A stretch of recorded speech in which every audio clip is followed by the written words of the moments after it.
शिरूर लोकसभा मतदारसंघाच्या निवडणुकीच्या पार्श्वभूमीवर अजित पवार यांनी तातडीची बैठक बोलावली आहे। तर शिरूर लोकसभा मतदारसंघातून आमदारांसह शिवाजी आढळराव पाटील या बैठकीला उपस्थित राहतील।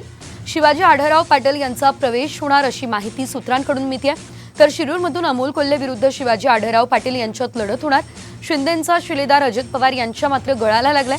तर उमेदवारीसाठी आढळराव पाटील हे राष्ट्रवादीत जाणार का हे बघणं देखील तितकंच महत्त्वाचं असणार आहे। आढळराव पाटील हे राष्ट्रवादीमध्ये प्रवेश करणार आहेत अशी माहिती विश्वसनीय सूत्रांकडून मिळते आणि या संदर्भात बैठक देखील सुरू असल्याची माहिती मिळते।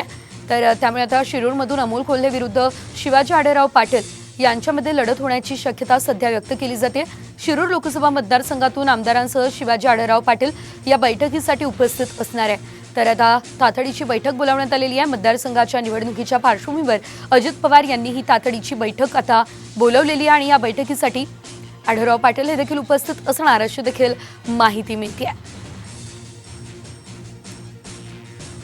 तर ही मोठी बातमी आपण या क्षणाची बघतोय। तर गेल्या अनेक दिवसांपासून ही चर्चा असल्याचं आपण बघितलेलं होतं की शिवाजी आढळराव पाटील हे अजित पवार गटात प्रवेश करणार, मात्र आता कुठेतरी त्यावर शिक्कामोर्तब होत असल्याचं बघायला मिळतंय।